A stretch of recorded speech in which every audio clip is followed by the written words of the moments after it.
नमस्कार, मध्य प्रदेश का एक खास बुलेटिन देख रहे हैं आप और मैं हूं प्रियंका गुप्ता आपके साथ। तो चलिए शुरुआत करते हैं खबरों की। सागर विधायक शैलेंद्र जैन ने बुंदेलखंड मेडिकल कॉलेज के कोविड और नॉन कोविड अस्पताल की व्यवस्थाओं को लेकर मेडिकल कॉलेज के डीन को निर्देश दिए। वहीं जिला अस्पताल के कोविड सेंटर की कमियों का समाधान कर शीघ्र जिला अस्पताल का कोविड सेंटर शुरू करने के निर्देश दिए गए। विधायक शैलेंद्र जैन ने बताया कि सागर में कुल 5 फीवर क्लिनिक चल रहे हैं, जो कि पर्याप्त नहीं है। उन्होंने कहा कि स्लम एरिया में और फीवर क्लिनिक खोलने की आवश्यकता है। मेडिकल कॉलेज के डीन ने विधायक शैलेंद्र जैन के निर्देश पर जिला अस्पताल के कोविड सेंटर का निरीक्षण किया और उन्होंने बताया कि अभी कोविड सेंटर शुरू करने में थोड़ा समय और लगेगा। क्लिनिक है, फीवर क्लिनिक्स की संख्या अभी भी शहर में कम है। पूरे जिले में 20 फीवर क्लिनिक चल रहे हैं और सागर शहर में हमारे 3-4 हैं, पाँच। लेकिन जैसे हमारा इंदिरा गांधी चिकित्सालय है, वहाँ के जो 10-12 वार्ड हैं, जो हमारे स्लम वार्ड हैं, उन स्लम वार्ड में फीवर क्लिनिक की हमें वहाँ आसपास सुविधा नहीं है। तो वहाँ के लोगों को कुछ भी सिम्टम्स होने पे या तो वो उसको वो करते हैं, नेग्लेक्ट करने लगते हैं। कल माननीय विधायक शैलेंद्र जी मेडिकल कॉलेज आई हुई थी, तो उनने ये कहा था कि जिला अस्पताल में जो कोविड वार्ड बन रहा है, कोविड आईसीयू बन रहा है, उसके लिए कल आप देखें यहाँ व्यवस्थाएं, उनका जायजा लेके आए कितना बन गया है और क्या कब स्टार्ट कर सकते हैं, कैसे क्या है। उसी संबंध में हम और हमारे एनेस्थीसिया के विभाग अध्यक्ष डॉक्टर सर्वेश जी देखने आए हुए थे वहाँ का कोविड आईसीयू को देखा है। अभी पूरी उसमें सामान नहीं आया है, अभी बिस्तर वहाँ नहीं आए हुए हैं और बाकी जो है वहाँ पर ऑक्सीजन लग गई है और सिविल वर्क लगभग पूरा हो गया है, बिजली का वर्क पूरा हो गया है। बेड्स की कमी है, जैसे बेड्स आ जाएंगे तो जैसे हमने सिविल सर्जन साहब से बात करी है तो उन्होंने कहा है कि सर हमारे पास HR की कमी है, काफ़ी कमी है, डॉक्टर्स की कमी है, पैरामेडिकल स्टाफ की कमी है, नर्सिंग की कमी है। जीवनदायिनी मां नर्मदा के घाटों व नर्मदा के तटों में किया जा रहा बेतहाशा रेत का अवैध उत्खनन बंद करवाने को लेकर विशेष मुहिम शुरू कर दी गई है। जिला पंचायत नरसिंहपुर के पूर्व अध्यक्ष व वरिष्ठ नेता देवेंद्र पटेल गड्डू ने शनिवार दोपहर जिले के सिद्ध एवं प्रसिद्ध नर्मदा तट बरमान घाट से अपनी चेतना परवार नर्मदा पदयात्रा का शुभारंभ किया। इस अवसर पर प्रदेश के पूर्व मंत्री हर्ष यादव, तेंदुखेड़ा विधायक संजय शर्मा, जिला पंचायत अध्यक्ष संदीप पटेल ने उन्हें श्रीफल भेंट कर मंगल कामनाएं की।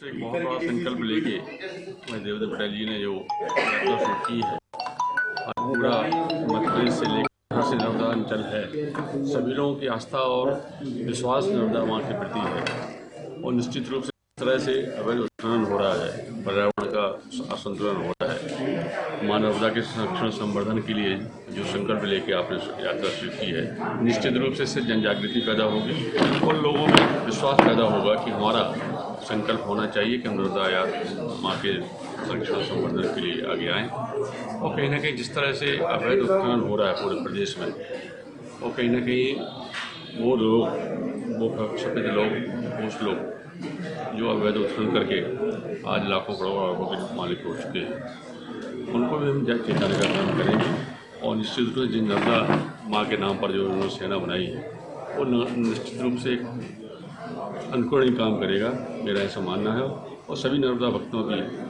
आस्था विश्वास भाई के साथ है और सबकी शुभकामनाएं उनके साथ है। निश्चित रूप से उनका संकल्प पूरा होगा, हम सभी उनके साथ हैं।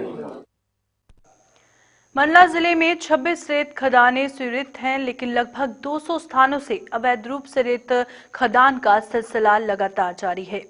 अवैध रूप से रेत खदान करने वालों के खिलाफ कार्रवाई करते हुए खनिज विभाग ने इस तरह में 50 लाख रुपए का जुर्माना वसूला। वहीं जानकारों का कहना है कि जिले में लगभग 50 करोड़ की रेत चोरी हो चुकी है।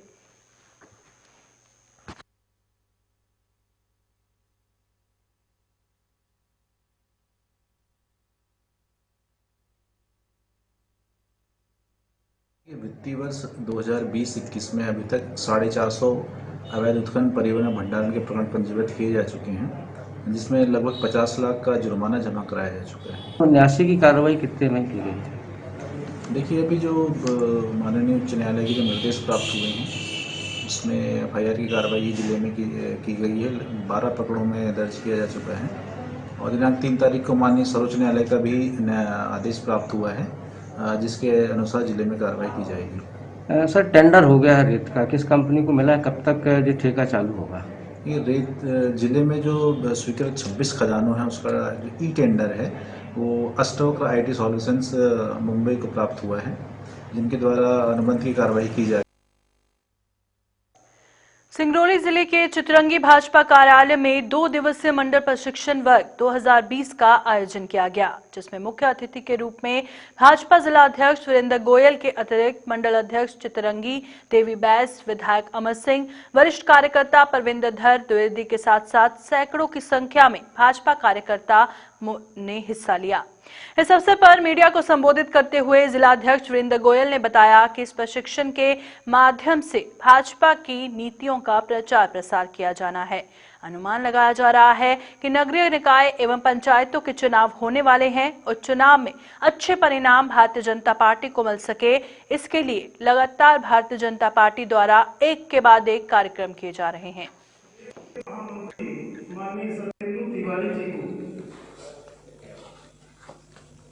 जब उस फोटोग्राफ्स को दिखाया तो आपकी जो उपस्थिति कल की थी और आज भी है,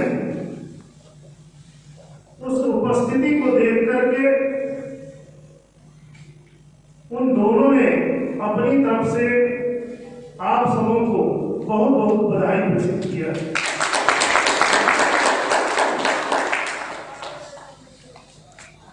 यह प्रशिक्षण आपने 10 विषयों पर सुना। पार्टी का ऐसा मानना है कि यह जो 10 विषय हमारे भारतीय जनता पार्टी का कोई भी कार्यकर्ता इन 10 विषयों को केवल सुनना ही आपका कार्य नहीं है। पन्ना जिले के नगर परिषद पवई में हुए प्रधानमंत्री आवास घोटाले में अभी तक कुल 7 लोगों के खिलाफ भ्रष्टाचार अधिनियम एवं शासन की राशि के दुरुपयोग का मामला पंजीकृत हो चुका है। इस पूरी लड़ाई में पवई नगर के गरीब पात्र हितग्राहियों ने इस बड़े भ्रष्टाचार के खिलाफ धरना प्रदर्शन किया, क्योंकि इस मामले को कहीं न कहीं बड़े राजनीतिक दबाव के चलते दबाया जा रहा था। लगातार धरने प्रदर्शनों के बाद 2 दिसंबर को पवई पुलिस ने मामला दर्ज किया और ये प्रकरण एसडीओपी पवई को विवेचना हेतु सुपुर्द किया गया। उक्त प्रकरण की विवेचना एसडीओपी लक्ष्यपाल सिंह यादव के द्वारा की जा रही है। किरण बागरी जो पूर्व नगर पालिका अध्यक्ष हैं, नगर पंचायत अध्यक्ष हैं, श्रीमती किरण बागरी और ब्रिजपाल बागरी उर्फ भोलू बागरी, विजय रेकवार, सच्चिदानंद पटेल, बलराम पटेल, विक्रम बागरी और नीलेश विश्वकर्मा के खिलाफ थाना प्रभारी पवई ने पंजीबद्ध किया है। इसमें अभी विवेचना प्राथमिक स्टेज में है, क्योंकि कल ही मुझे डायरी विवेचना हेतु प्राप्त हुई है और इसके हम डायरी का अध्ययन कर रहे हैं।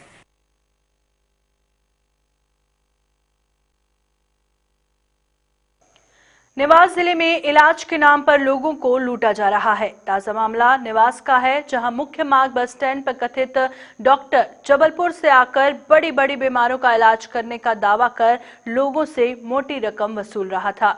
इस कथित डॉक्टर की सूचना मिलते ही निवास प्रशासन और बीएमओ ने इसके दवाखाने पर दबिश दी, जहां से बड़ी मात्रा में दवाएं जब्त की और क्लिनिक को सील किया गया।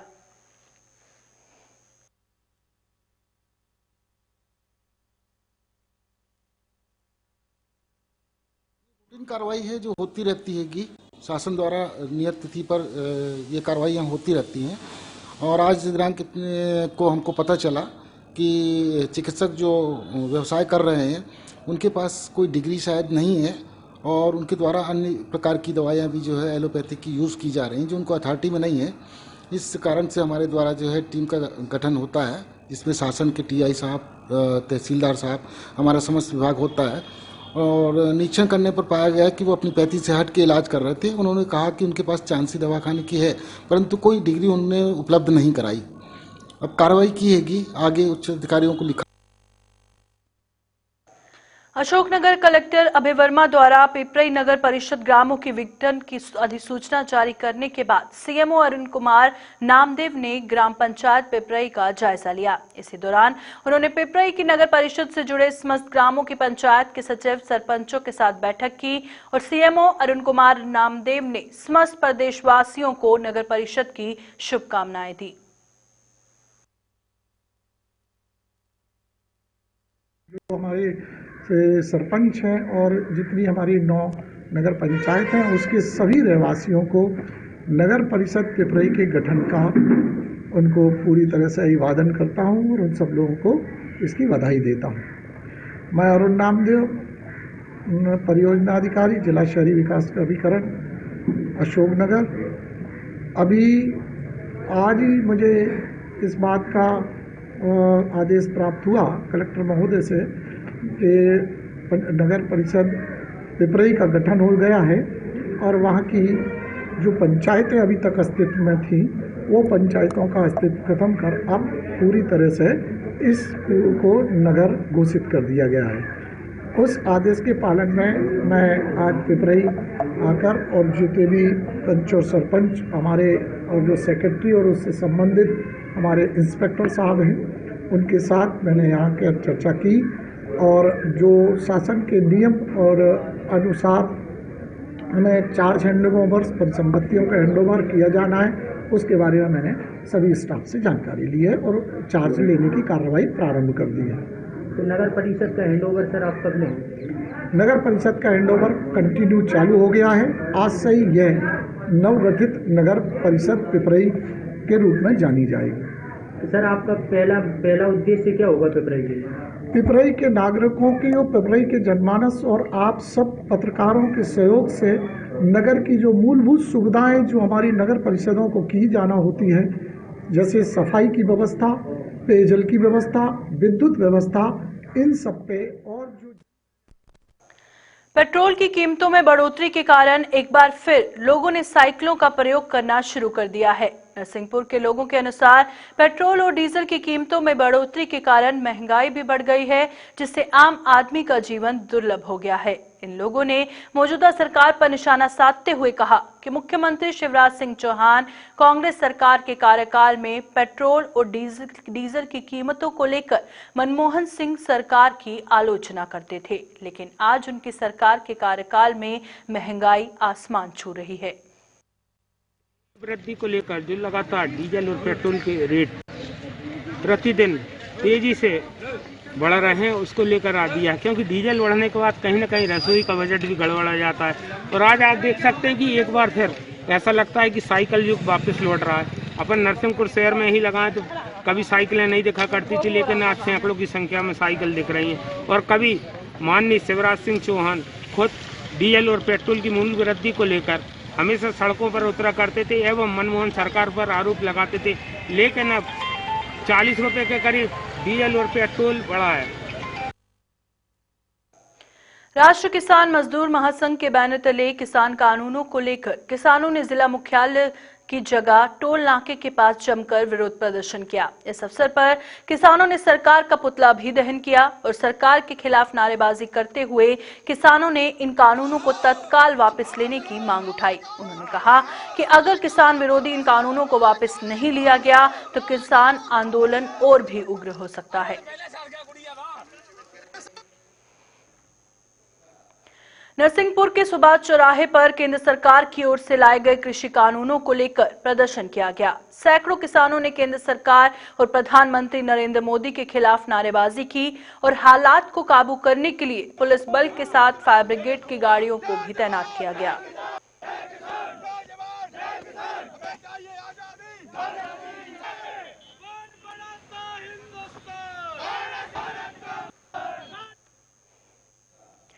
कहा जाता है कि यदि कोई व्यक्ति या पूरा समाज ही सोया हुआ हो तो उसकी तकदीर भी सो जाती है।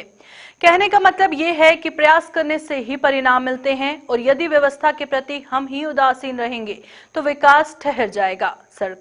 सड़क की खस्ता हालत को लेकर लोगों ने काफी रोष प्रकट किया और लोगों का कहना है कि सड़क की हालत ऐसी है कि इस पर चलना भी खतरे से खाली नहीं है। प्रशासन पर कटाक्ष करते हुए लोगों ने कहा कि कई बार गुहार लगाने के बावजूद भी किसी ने इस सड़क की सुध नहीं ली।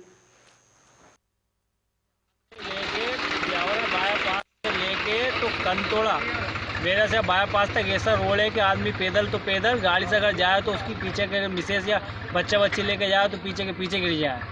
इतना प्यारा रोड है लड़सिंगगढ़ की, इसका जवाब नहीं है। तो इसके क्या यहाँ की जनता मांग नहीं करती प्रशासन से? जनता तो अंधी हो चुकी है सर। प्रशासन ऐसे लोग प्रशासन में झांकी जमा के बैठ गए, उनके खिलाफ कोई एक्शन नहीं ले सकता। जनता कभी आप लोग भी मतलब मुद्दा उठाया कि नहीं? आप लोगों ने मुद्दा उठाया कि ये दफा अपन ने व्हाट्सएप वीडियो फेसबुक पे डाला है। मध्य प्रदेश के इस बुलेटिन में फिलहाल इतना ही। दीजिए इजाजत, नमस्कार।